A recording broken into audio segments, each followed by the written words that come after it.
constantes en el tiempo, ¿sí? El flujo puede llegar a ser constante de acuerdo a las características que uno esté haciendo. Además de que esta una característica es que estos se basan de alguna manera en una fórmula, ¿no? Hay una receta, si quieren, ¿no? De las proporciones de cada uno de los materiales que nosotros estemos considerando o sean parte de que estén involucrados en lo que es el proceso, ya existe esa proporción definida, ¿no? Por así decirles, para la elaboración de pan, ¿no? Tenemos una cierta cantidad, por así decir, de 60% de agua, 30 de harina, etcétera, etcétera, ¿no es cierto? Azúcar 5, sal 3, algunos otros 2, etcétera, etcétera, ¿no? Entonces, están rígidos por una receta o una fórmula a la cual el producto puede llegar a obedecer. De alguna forma, podemos considerar que tiene un alto grado de automatización, o sea, requerimos sistemas de control que permitan, de alguna manera, manejar y controlar estas variables mencionadas, ¿no? Generalmente es lo que ocurre en cadenas o en empresas de alto nivel, ¿no? Cuya demanda, cuya producción es de alta gama, es decir, muy alta, ¿no? La naturaleza de la materia prima.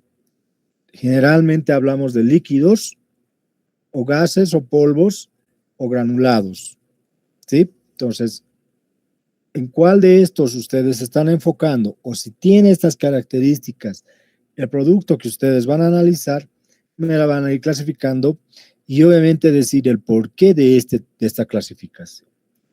Se tiene que mencionar de alguna manera el proceso, ¿no? El tiempo o qué variables se controlan y obviamente en qué estado ingresa la materia prima y en qué estado sale como producto terminado o como parte del producto terminado. ¿Ok? Va a haber un cambio físico, va a haber una transformación química, es muy posible, ¿no? Por ejemplo, si hablamos de cambio físico, hablamos de elaboración de hamburguesas, el cambio físico, ¿cuál va a ser? La materia prima va a ser la carne simplemente, esta va a atravesar un proceso tanto de molido como de mezcla y adiciones, pero al final el cambio simplemente es físico porque al momento de ser producto final como hamburguesa, la carne está ahí, claro, en otro estado, en otras condiciones físicas, vamos a decir, no en otro estado, en otras condiciones físicas, y además que está de alguna manera enlazado a otro tipo de productos o materiales que hacen que sea parte de la materia del producto final como una hamburguesa. No es lo mismo cuando hablamos, por así decirles, de una elaboración, ¿sí? Una elaboración de algún, ¿cómo le dicen? De algún producto de snack, ¿no? Los chisitos, las pipocas, etcétera. Si ahí de alguna forma van a sufrir pequeños cambios químicos como también físicos, ¿sí? Pero de alguna manera estamos hablando de un estado sólido y probablemente en algunos casos de un estado plasmático al que puede llegar un determinado producto. Va a haber un cambio físico, va a haber un cambio químico. Entonces, son esas las fundamentales características que tiene este tipo de procesos. En el desarrollo de su trabajo, ustedes me tienen que ir mencionando de forma detallada cómo han sido inicialmente las condiciones de un determinado material o materia prima y cómo es al final. ¿Qué tipo de cambios, tanto físicos o químicos, ha sufrido? Y si al final, probablemente, por así decirles, ¿no? La elaboración de panetón, por ejemplo. Hay una materia prima que, por ejemplo, no sufre ningún tipo de cambio, tal vez un poco de cocción, pero más de ello no, ¿no? Está hablando, por ejemplo, de las frutas abrillantadas y de las pasas. La materia prima, la pasita, es tal cual, se mete a la masa, entra a la cocción y al final esa misma pasa en el producto está bajo las mismas condiciones. Está en estado físico, no ha cambiado su estructura, ¿no?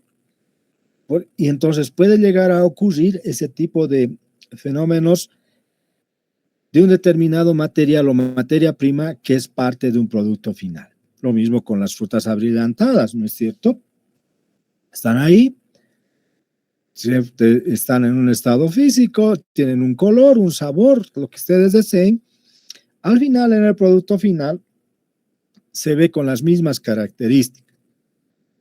Indiferentemente que hayan sido sometidos a ciertas temperaturas para la cocción, pero estos de alguna manera siguen conservando sus características tanto físicas como químicas y no han cambiado y no han sufrido ningún tipo de transformación. Entonces puede ocurrir y puede haber ese tipo de procesos en las que ustedes se van a inmiscuir y de alguna manera ustedes me la tienen que describir, porque de nada me sirve, sí, estoy elaborando un proceso continuo, discreto, sí, pero ¿por qué? ¿No es cierto? Tiene que estar esto de forma detallada en el desarrollo de su trabajo.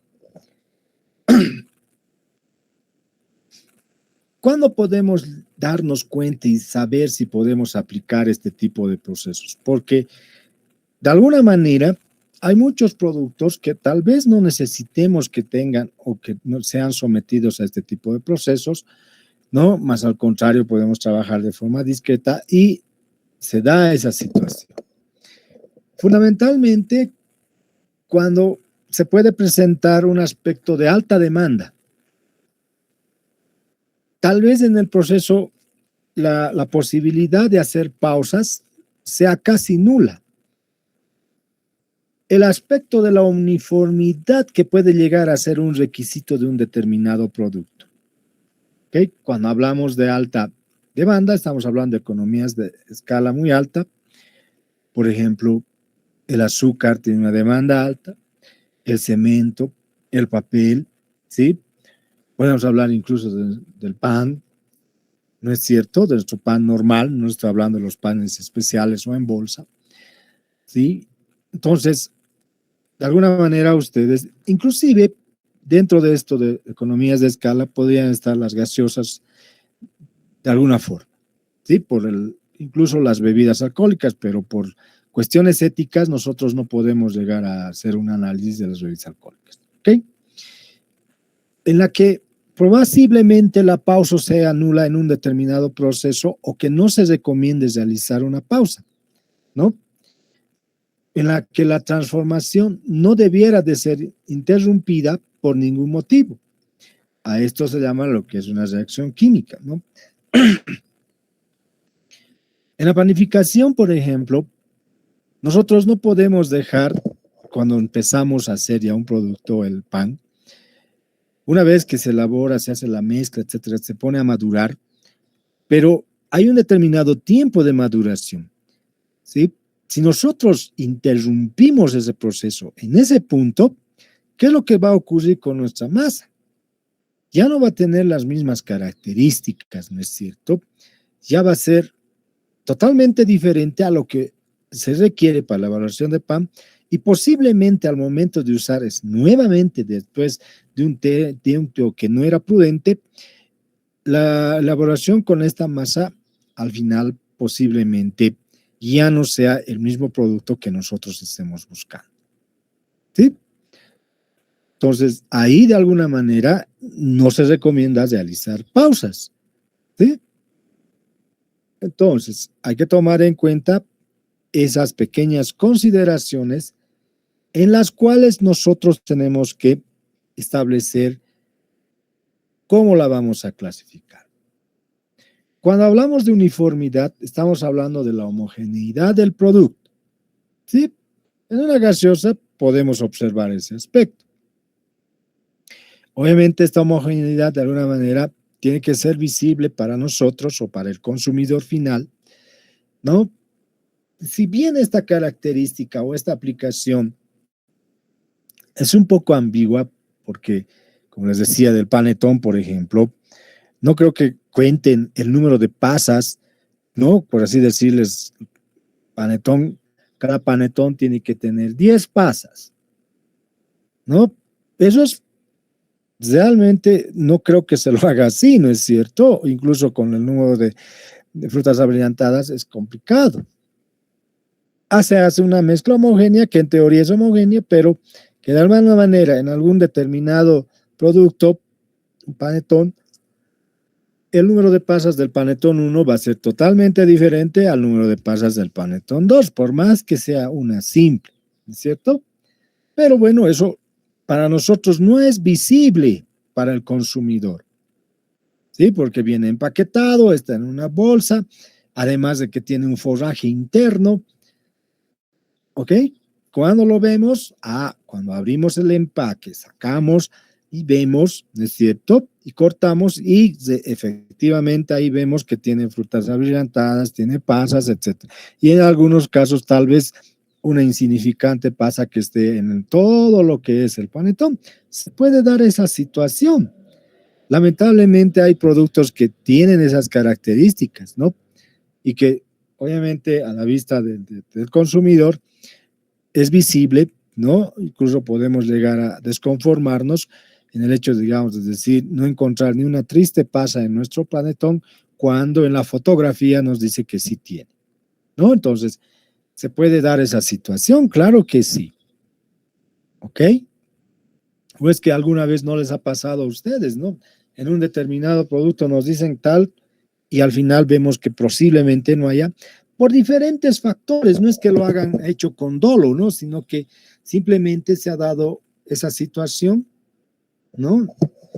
Porque en un proceso determinado a alguien se le ha ocurrido, no sé, ¿no ve?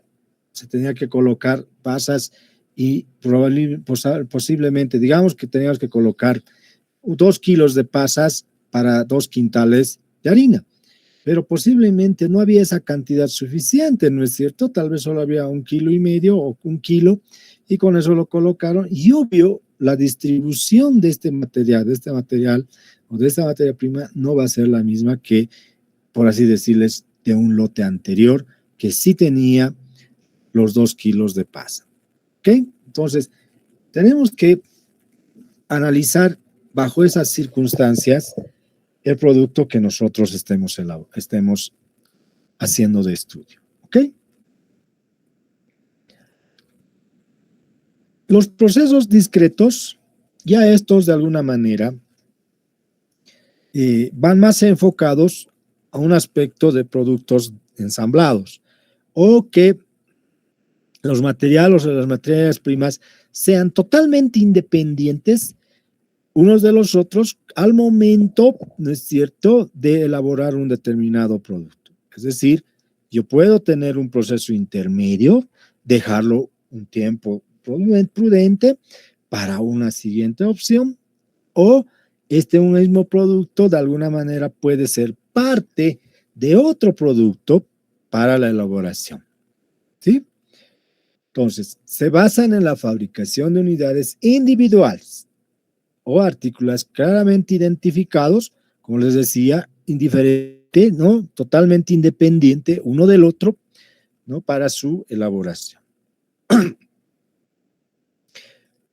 La producción puede llegar a darse en pasos secuenciales o estaciones de trabajo, ¿no?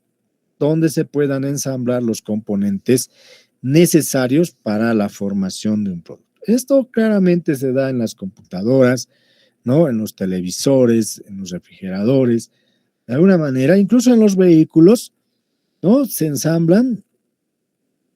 En nuestro país a veces muchos productos se ensamblan en nuestro país, hay instituciones que se dedican a ello, estamos hablando incluso de las laptops, ¿sí? Los que son conocedores de las computadoras, las laptops, ustedes dense, como les digo, una vueltita cuando tengan la oportunidad de ir a sitios nomás, al Perú, a Chile, a los países fronterizos, ¿no? En la que se van a encontrar, por así decir, comparando productos de las mismas características, la misma marca, lo que ustedes quieran.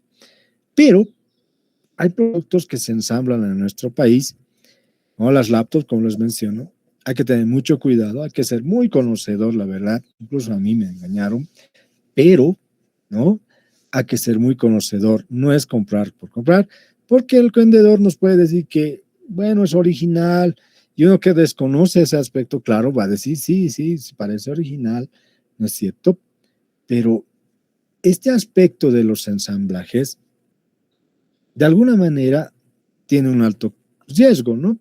Cuando uno no conoce un determinado producto. Estoy hablando de un caso extremis de productos, digamos, que no se procesan en nuestro país, pero, por así decirse, en el área de carpintería, este aspecto es totalmente diferente, ¿no es cierto? El armado, las maderas, uno tal vez puede llegar a verificar qué tipo de madera es, ¿no? Si los componentes son los que hemos pedido, etcétera, etcétera.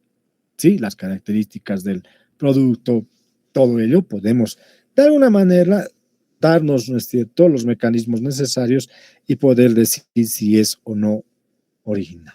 ¿Ok? Y en teoría, el producto final puede llegar a ser desarmado en sus partes originales. Claro, ¿no? Podemos desarmar.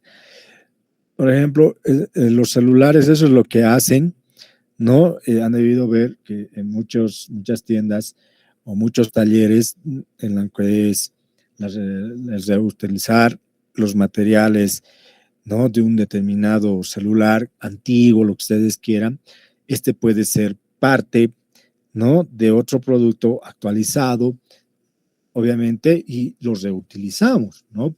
Entonces, prácticamente, en teoría, todos este tipo de productos deberían ser, de alguna manera, desarmables, ¿no? Y que cada uno de sus componentes, posiblemente les digo, pueda ser un otro accesorio para otro producto. ¿Sí? Porque no todo, ¿no es cierto? Cuando los técnicos en celulares desarman un determinado celular, no usan todos los materiales que de alguna manera han extraído, ¿no? Son materiales específicos que ellos requieren, ¿no? Para las características. Pero aún así, ¿no es cierto? Aún hay materiales que a ciertos tipos de modelos de celular que le pueden colocar y van a tener una duración posiblemente menor a la que debiera de tener, ¿no? Entonces, se da ese aspecto, se da esa situación cuando tenemos este tipo de procesos para unos determinados productos, ¿ok? ¿Qué características tienen estos procesos discretos? De alguna manera es un proceso de alguna manera unitario, ¿sí? Son flexibles y también podemos hablar de que son interrumpidas, ¿sí? Ininterrumpidas, perdón. Cuando hablamos de unitario, estamos hablando de que cada elemento tiene una codificación o diferente componente, ¿sí? O producto terminado. Entonces, ¿a qué se va con esto? Que un componente A, ¿sí? Bajo ciertas características va a ser parte de un producto A, de un producto B y de un producto C. Puede ser parte para los tres productos, pero en los tres productos va a cumplir diferentes funciones posiblemente, o simplemente va a cumplir las mismas funciones, pero el producto ya tiene otras características, otros usos si quiere. No va a ser el mismo, ¿sí? No va a ser el mismo. Cuando hablamos que es flexible, claro que sí. Podemos de alguna manera cambiar la configuración de acuerdo a las características del cliente que quiera, ¿no es cierto? Esto, como les digo, en nuestra vida cotidiana se da en los celulares, se da en la elaboración de muebles, en el diseño de una casa, ¿sí? De alguna manera, viendo un poquito más allá, podemos ver de acuerdo a las necesidades y características que pueda tener el cliente. Al final, siempre va a estar enfocado y como hay un dicho, ¿no es cierto? El cliente siempre tiene la razón.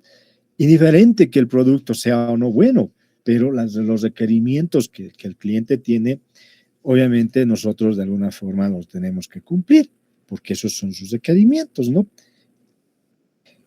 Ininterrumpidas porque el proceso puede detenerse en cambios de turno entre piezas. Se puede hacer. Podemos interrumpir, no pueden ser interrumpidas, etcétera. Al final, no, como les digo, no va a ocurrir lo mismo que cuando hacíamos el ejemplo del pan, de la elaboración del pan. No va a ocurrir. porque esos productos o estos materiales son independientes, como les mencionaba, uno de otro. Sí, y al final puede ser que nos haga un otro producto, ¿no? Podemos guardar este de una manera intermedio, en un producto intermedio, y lo podemos utilizar de aquí a unos 2, 3, una semana, etcétera, etcétera, ¿no? Existe ese tipo de situaciones, ¿sí? Existe ese tipo de situaciones. ¿Cómo darnos cuenta y cómo podemos aplicar de alguna manera o cuándo podemos aplicar? Puede ser que un producto sea altamente complejo, puede ser que que el cliente pida características personalizadas de un determinado producto. La parte del ciclo de vida corto lo he puesto de color rojito porque no esto se va a cumplir con todos los productos. Ya les voy a explicar el porqué. Cuando hablamos de alta complejidad, estamos hablando de que el valor está en la unión de partes. ¿Por qué? Porque ensamblar, por así decir, un televisor que tenga que tener, no sé, 25, 60, 55 o 65 pulgadas, ¿no es cierto? No va a ser lo mismo, ¿no? Que ensamblarlos, ¿no es cierto? Pero esta unión de partes hace que el valor sea mayor, ¿no? Para el producto final. Esto se da en maquinarias, como les decía, en equipos electrónicos fundamentalmente. Cuando hablamos de mercado de personalización, cuando el mercado nos exige, ¿sí? El color, el tamaño, las especificaciones técnicas. Ahora, cuando hablamos de ciclo de vida corto, fundamentalmente nos referimos, ya les dije, porque esto no se cumple en todos los productos, pero fundamentalmente se da en, ustedes son más conocedores en este campo de lo que es el uso de la tecnología cuando hablamos de los celulares. De alguna forma, es un producto de corto plazo, ¿no? Porque este año han salido celulares mucho más inteligentes de los que uno ya tiene. Al año van a salir más todavía, o a medio año, ¿no? ¿Y qué hacemos con nuestro celular? Se va quedando obsoleto, ¿no es verdad? Ya ciertas características, ciertas aplicaciones, ya no recepciona de la misma forma nuestro celular. Y esto amerita que de alguna forma nosotros tengamos que adquirir un otro celular que tenga por lo menos las mínimas para lo que es el producto. Entonces, a eso nos referimos, ¿sí? Por eso les decía de ciclo de vida de corto plazo, no en todos los productos se va a llegar a dar, ¿sí? Pero en su gran mayoría sí, por la funcionalidad de cada uno de ellos, ¿ok? Entonces, de esa forma, ustedes me van a ir clasificando, ¿no? El tipo de proceso, ya sea continuo o discreto, ¿no? Para esta parte que es parte fundamental de su trabajo. Ahora bien, nosotros conocemos diversos tipos de procesos. Algunos hemos debido ver este tipo de procesos, algunos hemos debido ver los procesos continuos, ¿no? Pero algunos hemos visto la combinación de ambos, ¿no es cierto? Y se da y existe ese tipo de productos en su gran mayoría, ¿ok? Lo que se conoce el proceso por lotes, ¿ok? O por batch. Acá, en este tipo de procesos, los batches bien importante, ¿no es cierto? Para un determinado proceso, un proceso unitario intermedio que se tenga a lo largo de toda la cadena productiva. Tenemos que saber las unidades de medida de cada batch, ¿no? Hacer un balanceo de línea, porque aquí sí se requiere hacerlo. ¿Para qué? Con el objetivo de que en un determinado punto de lo que es el proceso no se tenga ningún tipo de inconveniente, ya sea por falta o exceso del flujo del material que se está procesando. Es un proceso híbrido, ¿sí? De alguna forma, ¿ok? Perdón. Y Esto generalmente se lo utiliza en la industria farmacéutica y la de alimentos. Por eso que les indicaba de que ustedes de alguna forma eh, puede ser que estén familiarizados más con este tipo de procesos. ¿Sí? Sigue una receta, lo cual lo hace un proceso continuo. Podemos utilizar que en cantidades finitas, ¿no es cierto?, de unidad, lo hace un proceso discreto. Podemos parar incluso en un determinado proceso, porque es por batch. ¿Sí? Cuando hacemos, por ejemplo, el proceso de elaboración de alimento balanceado para animales, ¿cuál es? Se recepciona, se almacena maíz o algún otro tipo de materia prima, se introduce a un flujo en la cual el primero sería la captación, el pesaje y el mezclado tanto de materia prima A, B y C, ¿no? Pero se lo puede tener ahí, por así decirles que tenga, no sé, 200 kilos de capacidad, me estoy dando un número, y desciende este pase al molido. Una vez que se termina de vaciar y que la parte del proceso del molido, el otro va a estar parado y el molido va a estar trabajando. Termina el molido y lo almacena en determinado silo y puede pasar, ¿no?, a la parte de mezclado, etc. Entonces, ese es el trabajo por batch. ¿Puede tener interrupciones en cada proceso unitario? Sí, lo puede tener, lo cual lo hace un proceso discreto. ¿Ok? De acuerdo a las cantidades que uno quiera elaborar. Es por eso que este proceso es para nosotros más conocido. Es verdad, es mucho más conocido. En el área de alimentos, en el área de farmacéutica, se trabaja en ese sentido. Ustedes muy posiblemente han visto procesos de este tipo y tal vez no se dieron cuenta a qué tipo de proceso estaban yendo, ¿no? Pero en este proceso, como les indicaba, y cuando les toque tal vez hacer un proyecto que amerite la elaboración de determinado alimento o un producto farmacéutico, generalmente se trabaja por batch. Y en ese momento se van a dar de cuenta que el medir las unidades de medida de cada flujo en el batch va a ser lo más complejo que les va a tocar afrontar, porque no podemos sobrepasar ciertas capacidades de un producto, de un proceso 1 a un proceso 2, ¿no? Tenemos que tener las capacidades necesarias de cada proceso unitario, ¿no? Uno puede ser más que el otro puede ser menos, pero de alguna manera, al final, el batch que ingresa tiene que llegar al punto final en esas mismas características de cantidad, ¿no? Obviamente las mermas van a existir, pero son mínimas.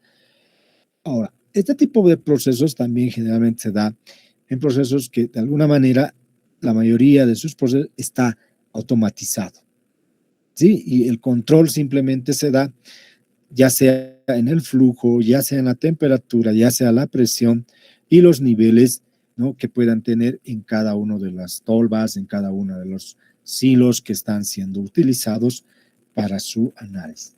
¿Ok? Entonces, para nosotros tal vez es el más conocido, ¿no es cierto? Pero los otros se les menciona por el simple hecho de que se va a dar en algún caso, ¿sí? Se va a dar en algún caso. Entonces, a tomarlo muy en cuenta, ¿ok? A tomarlo muy en cuenta. Ahora, nosotros cuando hablamos de procesos por lotes, ¿no? Una virtud de este tipo de procesos, una fortaleza si quieren, es que podemos parar en cualquier momento, ¿no? ¿Para qué? Para el simple hecho de posiblemente la demanda haya varado o no se haya dado o haya algún tipo de conflicto interno en un determinado país, como ha ocurrido, ¿no? Y obvio se puede dar esto, ¿ok? Eh, Ahora, en el aspecto agrícola, este tipo de situaciones es bien compleja, ¿no es cierto? Bien compleja por el simple hecho de que nuestros productos o esos productos son pues de alguna forma perecederos, ¿no? Altamente perecederos. Estamos hablando de las carnes, estamos hablando de las frutas, estamos hablando incluso de las verduras, hortalizas, etcétera, etcétera. De alguna manera se hacen pues perecederos y esto obviamente no es nada agradable. No podemos cortar simplemente porque se nos ha ocurrido, ¿no? ¿Por qué? Porque la maduración del producto, el daño que se realiza a ese tipo de productos es continuo, o sea, no va a parar, ¿no es cierto? Posiblemente en una congeladora, ¿no? Podríamos de alguna manera tenerlo en cuarentena, etcétera, etcétera, pero es por cuánto tiempo, ¿sí? ¿No? ¿Por cuánto tiempo?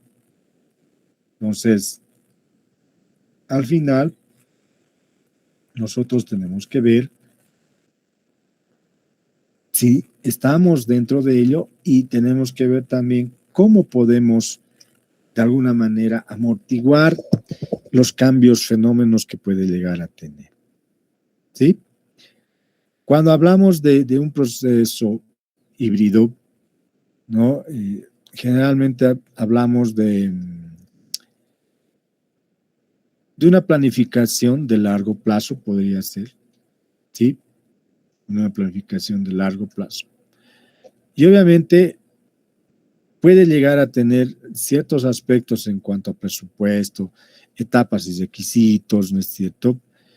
Estos pueden llegar a ser fijos como no, pero de alguna manera podemos tal vez cambiar, ¿no?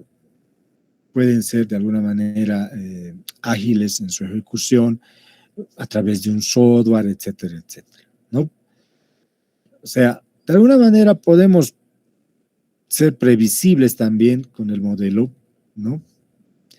Y obviamente podemos parar, como les decía, en un momento dado, ¿ya? Las respuestas que podemos llegar a tener hacia el cliente pueden ser amplias y van a ser ágiles también, ¿no? Pero como les digo, va a depender del tipo de producto porque no todos van a tener ese aspecto, ¿no? Ahora, obviamente, tampoco es que los problemas sociales tienen una duración de larga data, ¿no es cierto? Creo que ha sido lo máximo, ha sido un mes que hemos tenido de bloqueos, ¿no? Y eso, creo que 20 días fueron, ¿no? Pero no pasa de ello, ¿sí? Y obviamente para nuestra toma de decisiones, el análisis de estos antecedentes en cuanto al número de bloqueos, el tiempo de mayor duración, nosotros de alguna forma tenemos que tomarlo en cuenta y analizarlo y de alguna manera amortiguar es cuando tenga que llegar ese momento. ¿Ok?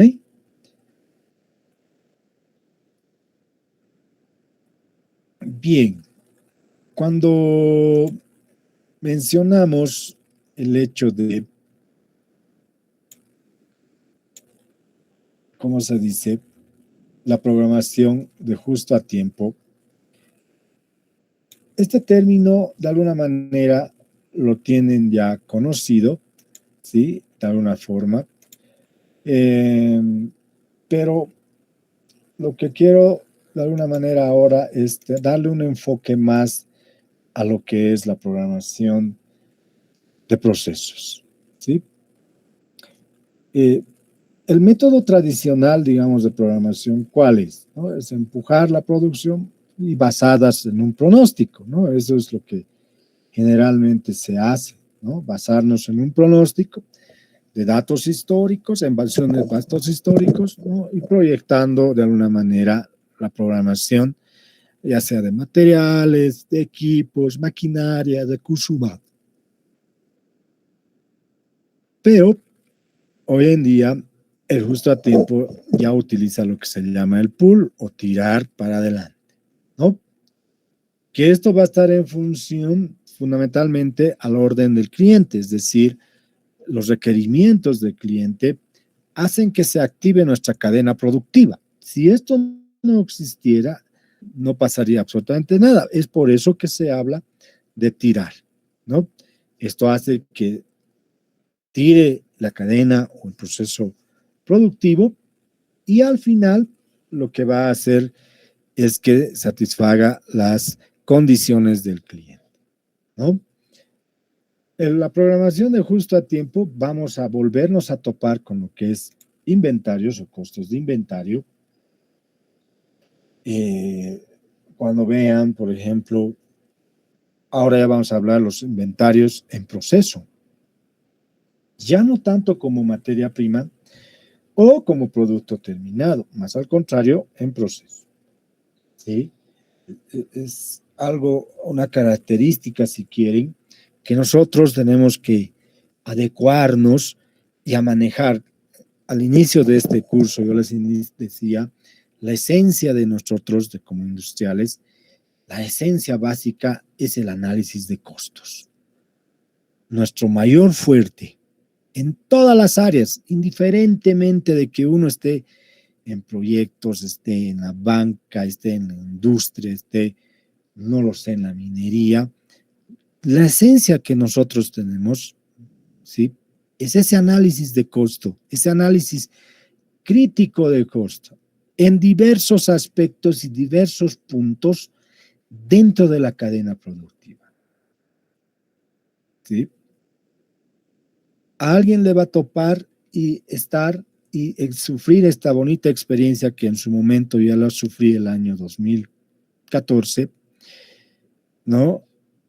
Miren, es increíble, ¿no? Las entidades financieras, por ejemplo, es increíble, yo les digo, cuando se quieren hacer una auditoría, ya a un determinado proyecto, a un determinado proceso, prefieren 1000 veces que esta auditoría, porque ¿a quién le compete hacer una auditoría? A un auditor,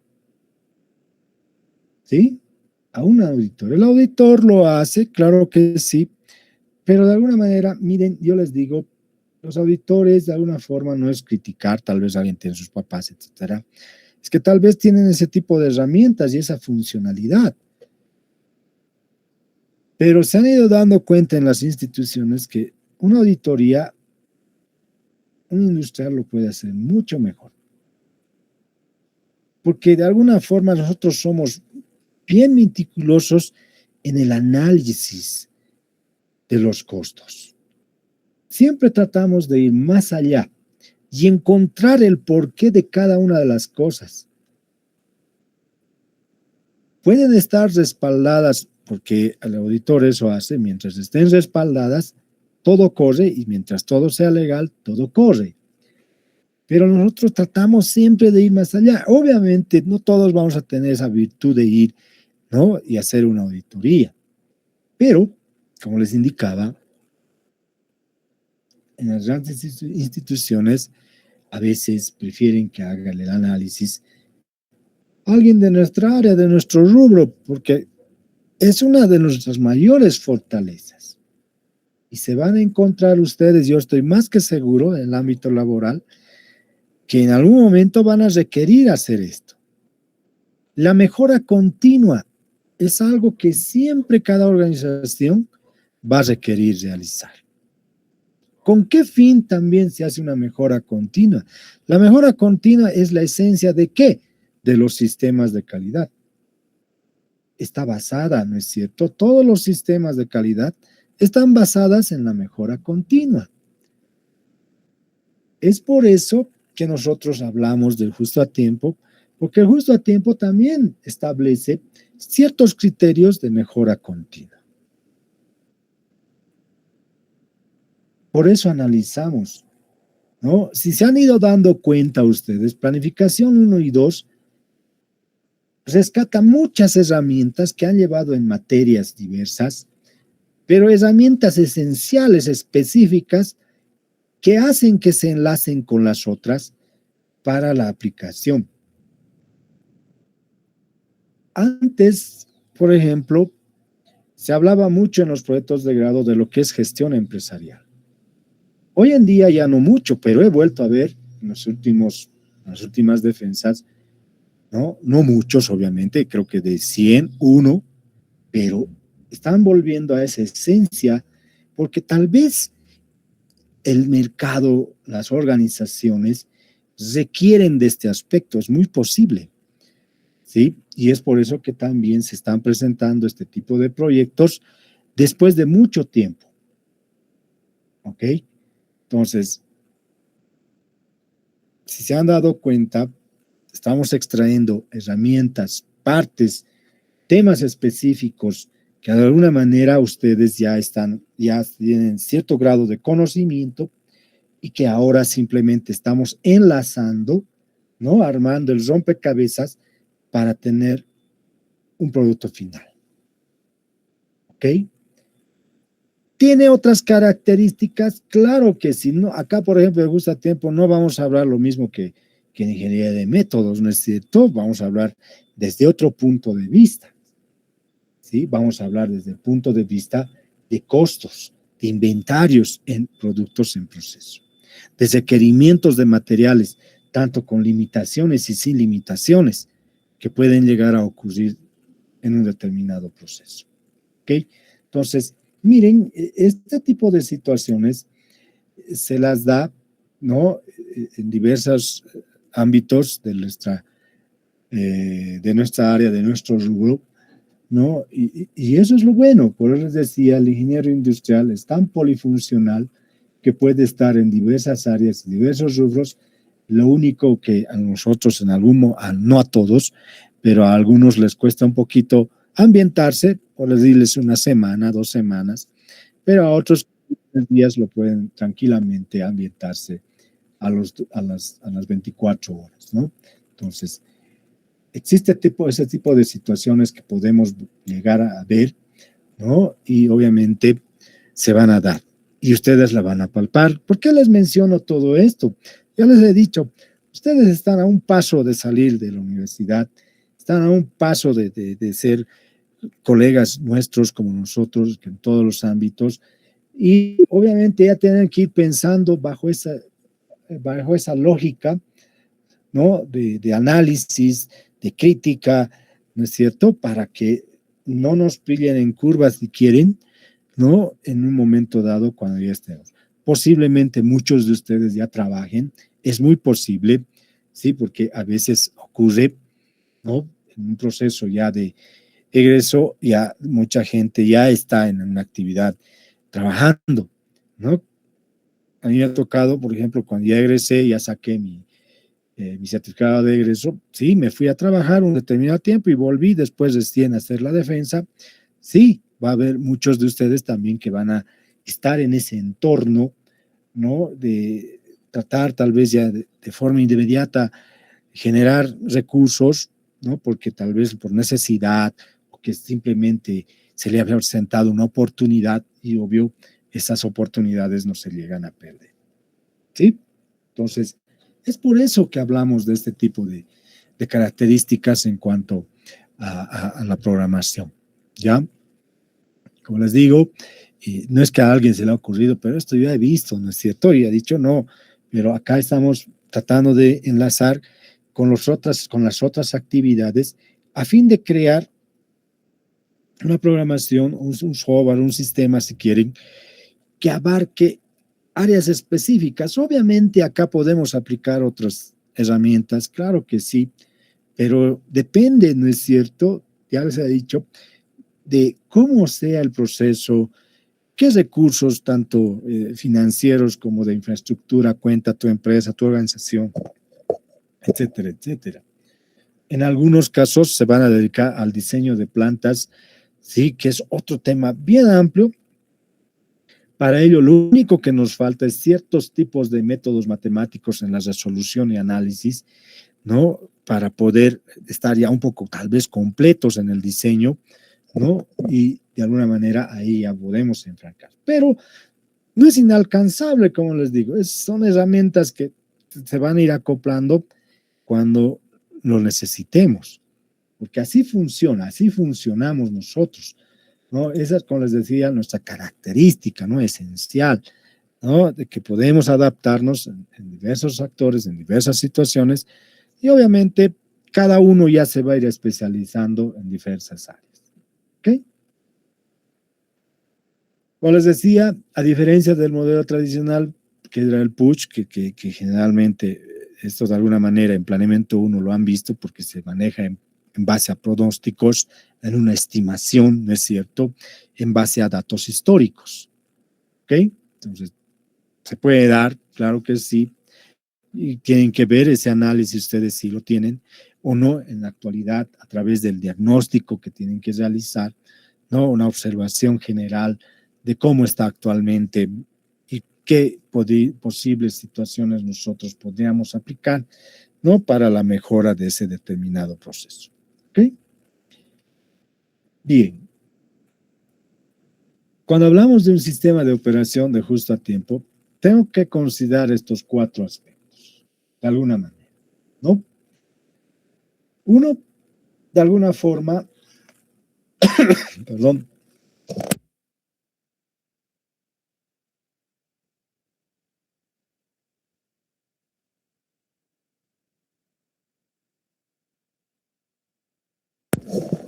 perdón, a ver, cuando hablamos de reducción de tiempos en la organización del proceso, ¿sí? De alguna manera estamos hablando de inventario, ¿no? De inventario. De alguna forma estamos dirigiéndonos con lo que es la mejora continua, ¿no? Estamos hablando de eliminación de las pérdidas posibles que pueden existir en el proceso de producción. De alguna manera, cuando hablamos de eliminación de pérdidas, estamos hablando de automatización.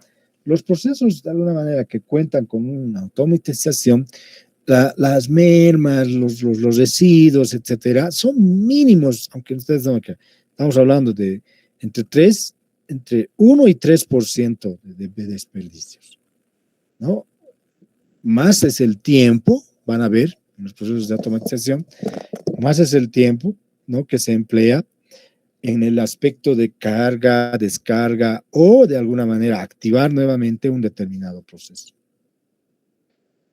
¿Qué nos permite también es que la producción sea oportuna en las partes y en las cantidades que uno requiere? ¿Sí? La mejora continua de la producción. Estos aspectos, estos 4 puntos que coloco, puede haber más, son los más esenciales que son parte del sistema de operación del justo tiempo. ¿Ok? Son parte esencial. Entonces, para esto necesitamos hacer ciertas actividades básicas. ¿Puede ser que existan otros tipos de actividades? Claro que sí, pero las actividades más básicas que nosotros deberíamos de considerar son las siguientes. Mire, reducción de tiempos en el proceso, a todo lo que se pueda, por un lado. Distribución en planta, que favorezca obviamente el flujo continuo de la producción. Trabajar con lotes pequeños para nivelar, es por si acaso, mil disculpas, nivelar la producción. ¿Ok? Entonces,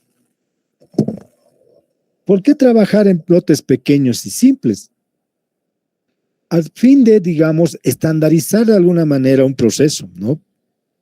Con una pequeña muestra, si quiere, en un determinado tiempo, ¿sí? Así, de alguna manera, cuando cambiemos de lote, de un producto a otro, digamos, no sea muy significativo en cuanto a la tardía del tiempo. Y el objetivo, de alguna manera, es estandarizar, ¿no?, el proceso. Y ustedes, en la mayoría de los casos, en ingeniería de métodos, han hecho eso, han estandarizado un proceso, han dado tiempos, han dado la forma, la estructura, el diagrama de cada uno de los procesos, ¿no? Y eso es estandarizar, ¿no? Hacer un diagrama de proceso unitario para cada parte de lo que es la cadena productiva. Y obvio, la participación es esencial de todo el personal, ya sea competente o multifuncional. ¿Sí? Siempre va a estar involucrado porque la parte operativa, sin ello también nada no funciona, ¿no es verdad? Tenemos que tomarlo en cuenta. ¿Sí? La parte operativa, de alguna forma, no podemos pasarla de largo porque sin ellos de alguna manera estamos pues perdidos. ¿Sí? Y obviamente este personal o estos personajes involucrados en un determinado proceso, de alguna manera son pues esenciales, ¿sí? Para el desarrollo continuo de nuestro proceso. Por otro lado, se ve la aplicación en procesos en serie y por lotes, ¿no? El justo a tiempo se puede dar en ese tipo de procesos. ¿Hablamos de la aplicación en un sistema de calidad? Claro que sí. ¿Por qué? Porque es la esencia de los sistemas de calidad, yo les mencionaba. Sí, es la base. No, lo tiene como una herramienta fundamental a lo que es la mejora continua. Hablamos de un sistema de producción a tracción o en retroceso. ¿Sí? Cuando hablamos de un proceso a tracción o a retroceso, hablamos cuando, por así decirles, un determinado almacén intermedio, ¿no? Puede llegar a producir un determinado trabajo o un determinado producto intermedio, ¿no? Y esto puede ser requerido, ¿no? De alguna manera, por otro proceso en un determinado tiempo. A eso se refiere cuando hablamos de un sistema de producción a tracción o en retroceso. De alguna manera nos va a permitir tal vez hacer alianzas estratégicas con los proveedores para el suministro. ¿A qué nos referimos? Que las entregas sean leales y además van a ser más frecuentes, ¿no? De forma periódica incluso, ¿no? Podemos tranquilamente establecer ya estas políticas si es que nosotros hemos hecho una implementación de este proceso de mejora continua del justo a tiempo, ¿no? Porque ya vamos a tener una planificación establecida, estandarizada y de alguna manera la frecuencia con la que se haga la solicitud de la materia prima a los proveedores ya va a tener un orden, ¿no? Un tiempo establecido y definido a fin de que no nos falte, ¿sí? A fin de que el proceso no se detenga. Entonces, son las virtudes que uno puede llegar a encontrarse y obviamente esto hace que nosotros tengamos mejores aspectos en cuanto a la situación de un determinado proceso. ¿Ok? Entonces, estos elementos esenciales del justo a tiempo que nosotros consideramos, les vuelvo a recalcar, es una base. Ustedes pueden tomar otros elementos, sí, claro, no hay ningún inconveniente en ello, porque las características, ¿no? El rubro al cual pertenece la organización posiblemente no se acomode a lo que les estoy mencionando, posiblemente requiera otro tipo de elementos, puede ser, ¿sí? Y ya ese análisis, esa situación contractual, ustedes la ven. En función siempre del comportamiento, ¿no? Histórico de su producto, puede ser, o el comportamiento actual en un determinado periodo, porque tal vez algunos están haciendo de productos nuevos o de empresas nuevas que posiblemente no tengan datos históricos. Y en la mayoría de los casos estamos hablando de pequeñas y medianas empresas. ¿Qué haces si no tienes datos históricos? ¿Sí? ¿Qué haces? ¿No? Tendríamos que de alguna manera ver información que se relacione con nuestra organización en función de otras. ¿Sí? Obviamente van a ser referenciales. ¿Por qué? Porque posiblemente las capacidades tecnológicas que tiene otra empresa, obviamente pueden ser mucho mayores a las que ya teníamos, o las que tenemos, perdón. Entonces, pero nos sirve de referencia. En su momento les indicaba que el mayor conflicto para nosotros es la obtención de datos, ¿sí? La obtención de datos para la elaboración de un determinado proyecto. Los datos, ¿no? Se van a ir topando. Vamos a encontrar una diversidad de datos que en la mayoría de los casos no van a coincidir, siendo que son del mismo rubro. Y eso lamentablemente se da. Entonces, ¿qué ocurre ahí? Ahí se hace lo que son las líneas de base, ¿sí? Hacer el trabajo de campo para obtener estos criterios de datos de información y que permitan pues un análisis más consistente, perdón, de nuestro trabajo, ¿no? Con el trabajo que han hecho ayer o que han hecho la anterior semana, muchos se han debido dar de cuenta, ¿no? Los que lo han hecho así a rajatabla, han hecho una encuesta en campo, lo complejo, lo difícil que puede llegar a ser, y además, ¿no? Cuando se tiene la información de alguna forma real y fidedigna, cómo estos nosotros podemos analizar y hacen que se acerquen a nuestros datos teóricos, ¿no? Y decimos, wow, sí, estamos casi en lo correcto, ¿no? Pero cuando esto no ocurre, no sabemos si estamos haciendo de forma adecuada un determinado trabajo, porque no tenemos una respuesta única, pues, ¿sí? Esto no es como un examen de matemáticas. En matemáticas, 2 más 2 es 4, y ya sabes que te tiene que dar 4. Pero cuando nosotros hacemos las líneas de base, el levantamiento de información de un determinado proyecto, es ir, idealmente encontrar el verdadero comportamiento. La información que uno extraiga tiene que tratar de ser lo más veraz posible. Ayer, por ejemplo, les indicaba a algunos grupos de que no me convencen los resultados y lo que se tendría que hacer es ir y volverlo a hacer, pero ahorita no estamos en ese plan, ¿no es cierto? Pero eso es lo correcto, que se debería hacer un nuevo levantamiento y corroborar si la información que hemos sacado es correcta. Porque sin un nuevo levantamiento nos vuelven a salir los mismos resultados, bueno, pues algo está ocurriendo. Y nada raro que esto generalmente se vuelva a hacer un nuevo levantamiento y hacer la información y recabar la información correspondiente. Les va a tocar a muchos. Yo sé que muchos están bien interiorizados en lo que es elaboración de proyectos y evaluación.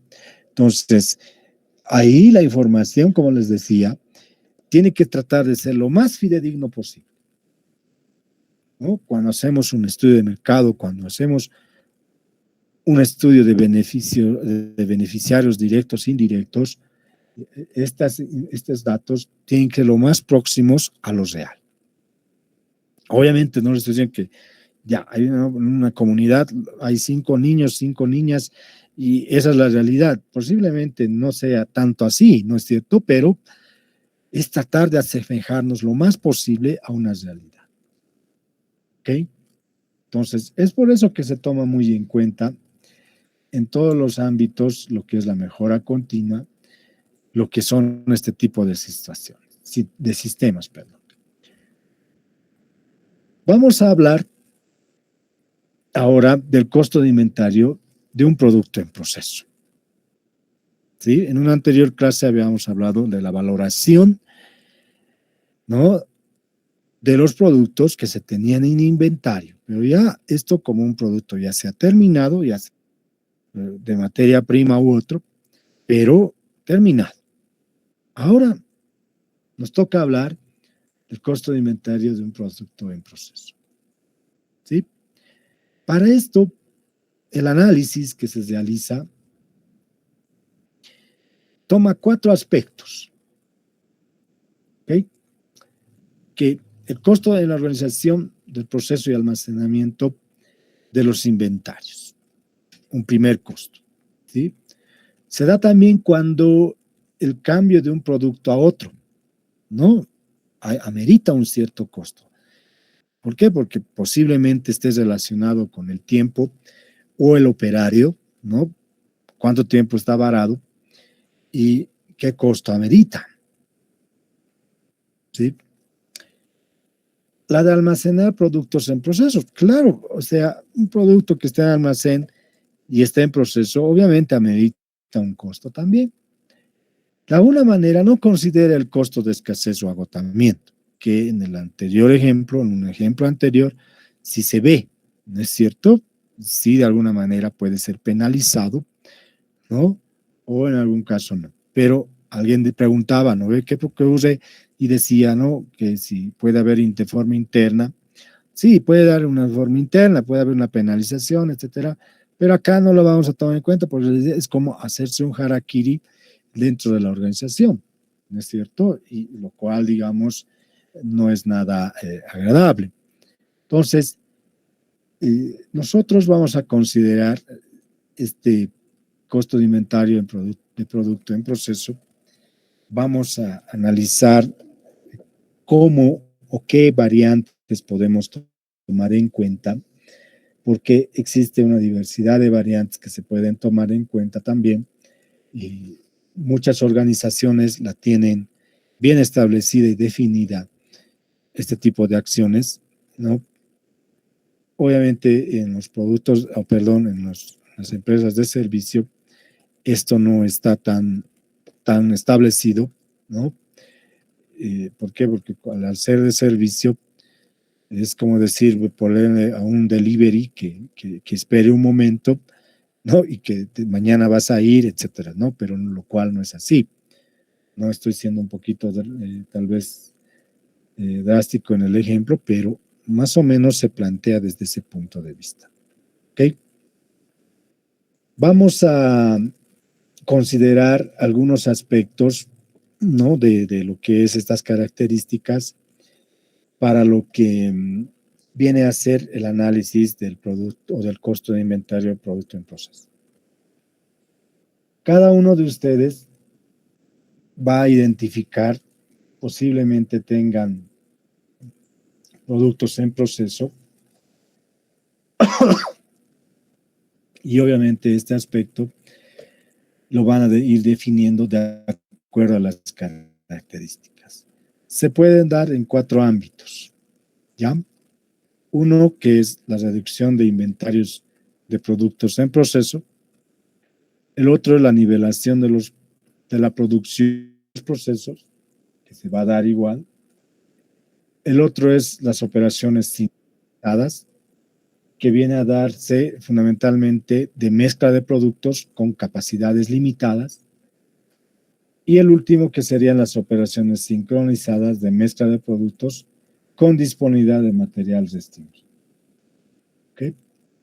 Entonces, la reducción de inventarios de productos en proceso puede tener algunas características que a la larga ustedes van a ir definiendo y van a ir identificando también cuando ustedes vayan haciendo el análisis. Podemos hablar algunas ventajas en este punto, es que podemos reducir tiempos, primer aspecto, ¿sí? Ya sea en la entrega de los productos a los clientes, ¿no? Puede llegar a ser esto. Estabilizar de alguna manera un programa de producción, que la entrega sea confiable. De alguna forma, esto de la nivelación de la producción tiene relación directa con esto. El suministro de los bienes puede ser confiable también. ¿Podemos hacer modificaciones? Claro que sí. Obviamente mejorar la calidad va a estar involucrado porque es esencial. Y lo más importante, ¿no? El control de la producción. Lo que se llama como gestión de inventario. ¿Ok? Lo que se llama como gestión de inventario. En cambio, cuando hablamos de la nivelación de la producción, ¿sí? En los procesos, no sé si mencionarlo, pero de alguna manera tiene mucho que ver con lo que son en la identificación de cuellos de botella, ¿no?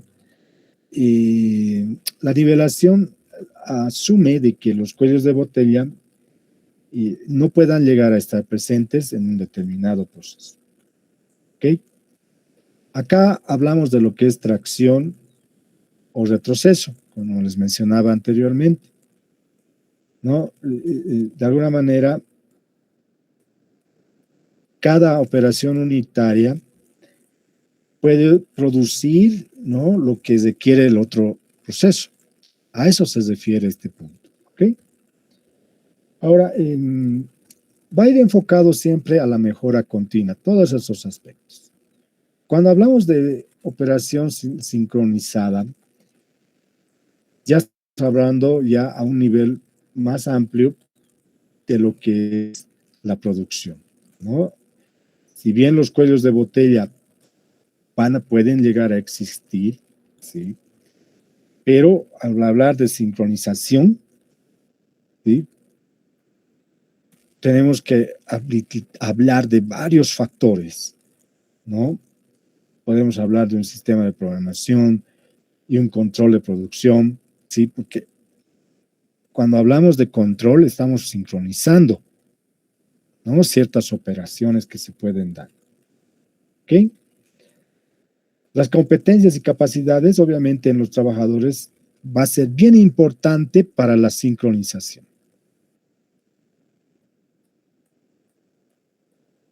Todo operario debe tener conocimiento a detalle, no solamente de su operación, ¿no es cierto?, sino de la operación que la antecede y la que viene después. Porque si no tiene conocimiento, puede enfrancarse en un conflicto, ¿no?, de intereses, si quieren, ¿no? Porque no sepa si se quiere o no el proceso siguiente, el producto que él elabora intermedio, obviamente, y lo mismo va a ocurrir con el proceso que le antecede. A eso me voy, que el operario tiene que estar capacitado, tiene que ser competente también en esa área, ¿no? Pero de alguna manera esto se garantiza cuando, ya les decía, que la experiencia a lo largo puede estar bien metida, ¿no? Entonces, las capacidades, etcétera, ¿no?, y competencias que pueda llegar a tener un operario son claves, ¿no?, que en el proceso se pueden llegar a dar, ¿sí? Lo más importante es que los cuellos de botella no se vean muy influyentes en este tipo de operaciones, ¿no? La idea es esa, ¿no? Tratar de que estos cuellos de botella que se pueden presentar sean casi nulos, ¿ok? En ambas situaciones estamos hablando de lo mismo cuando hablamos de operaciones sincronizadas, simplemente son condicionantes que se dan cuando hablamos de capacidad limitada y cuando hablamos de la disponibilidad de material restringido, ¿ok? Entonces, el detalle de cada una de estas van en ese sentido, ¿ya? Vamos a hacer un ejemplo matemático, obviamente, de cómo podemos nosotros tomar en cuenta y a qué se refiere específicamente cada uno de estos en un ámbito ya más de análisis numérico, De forma cualitativa, ya les he descrito, si quieren, cada uno de ellos, ¿no? Y ustedes pueden ir identificándolos a lo largo de su proceso, ¿no? Estos ámbitos, estos 4 ámbitos, tienen características diferentes en su análisis, ¿ya? No todos tienen las mismas características. Sufren ciertas variantes que nosotros tenemos que tomar en cuenta. Ahora, no de todos van a tener también los 4 aspectos. Algunos casos tendrán 2, algunos tendrán 3, algunos tendrán tal vez 1, pero esto tiene que estar respaldado, ¿no? En función de los datos que se puedan recabar.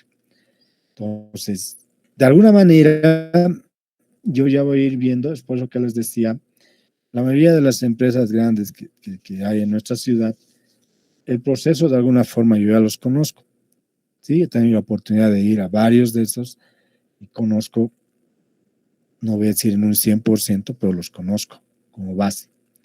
En cambio, en las micros y medianas, no voy a faltar a la verdad, conozco el área textil, el área de elaboración de prendas de vestir, el área de zapatos y en el área de tejido, pero después la parte de carpintería casi no conozco, ¿no? El cómo es el funcionamiento, etcétera. A lo que voy es que cuando alguien me presente su trabajo, ¿no? Yo voy a ver si desconozco el tema, posiblemente sí me puedan llegar a tomar el pelo en algunos aspectos, ¿no? Pero en los demás, no, ¿sí? Entonces tenga mucho cuidado en esa situación. Como les digo, conozco la mayoría de las empresas que existen en nuestra ciudad, ¿no? Fundamentalmente las grandes, ¿no? Pero las micros tengo ciertas limitaciones. No he tenido la oportunidad de trabajar con carpintería en madera y en metal, ¿sí? Sí en el área de fibra, de vidrio, sí, he tenido la oportunidad, ya les he dicho, en el área de elaboración de calzados, en el área de la elaboración de mochilas, prendas de vestir, tejido, sí lo he visto, ¿no? Tengo de alguna manera una base bien importante en cuanto a su proceso y el comportamiento inclusive del mercado.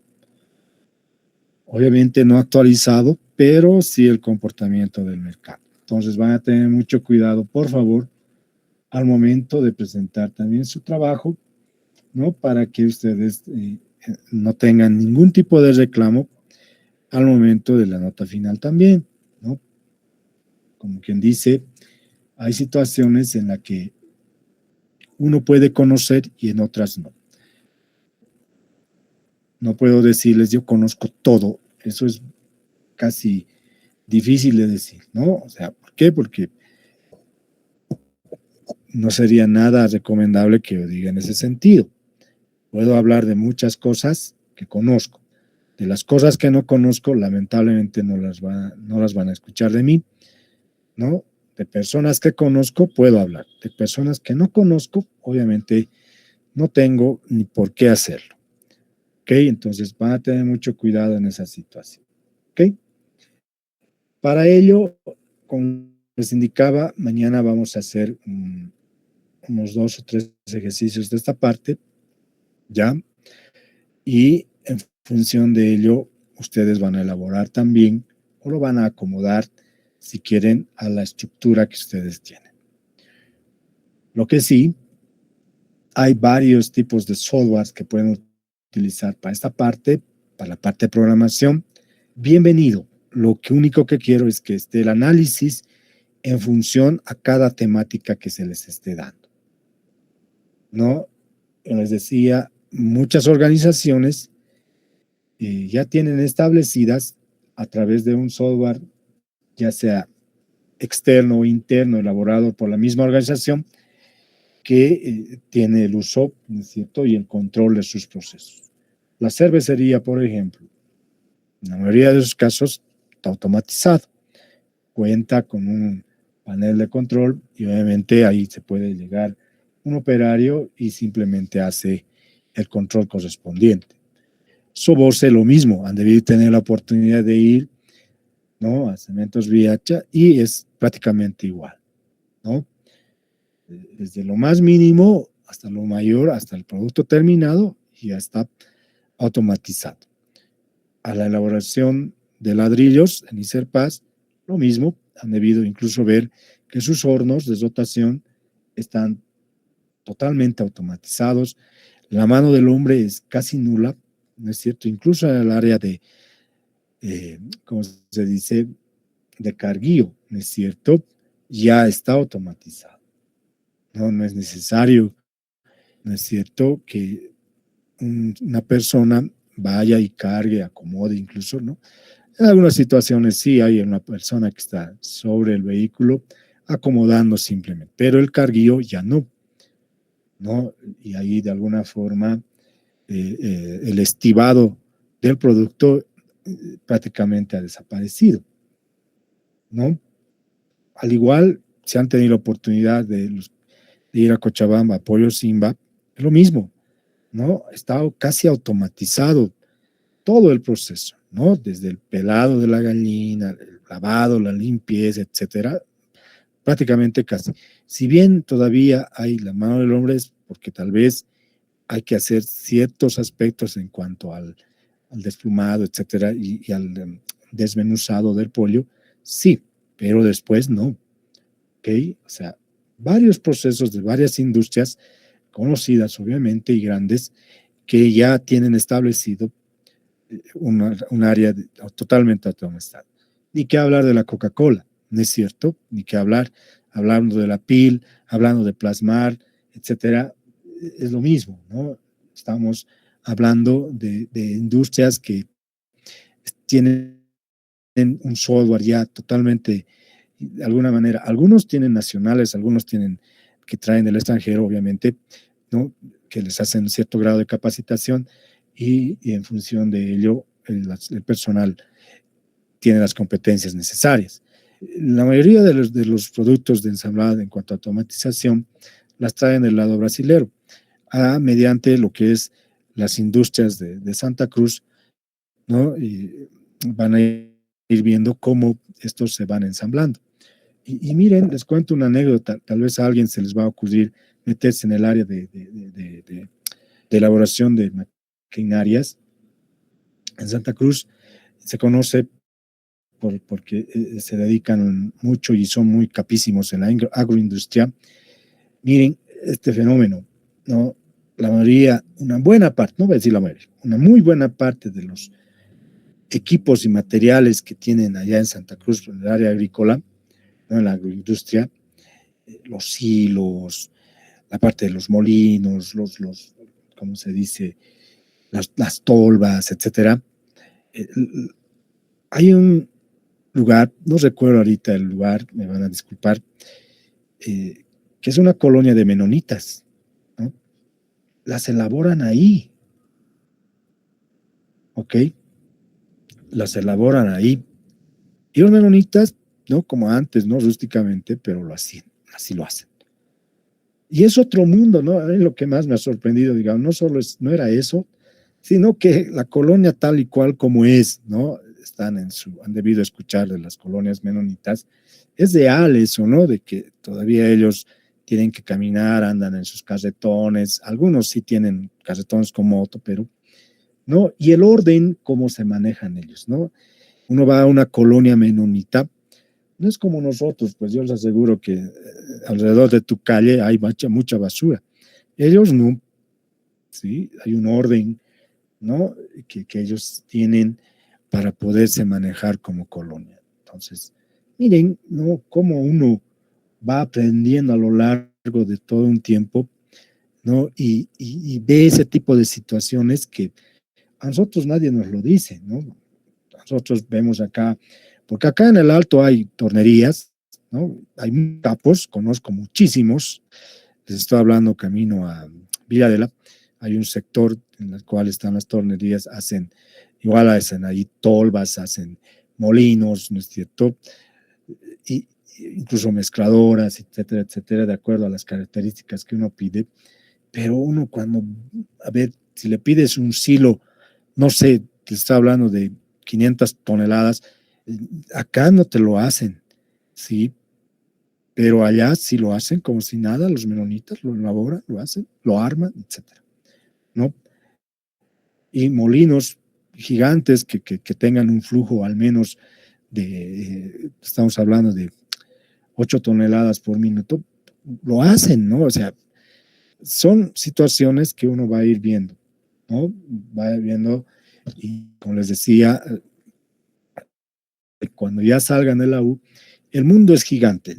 Para nosotros es grande, es amplio, tenemos una diversidad de ámbitos en las cuales uno puede inmiscuirse, ¿no? Y va a ir conociendo.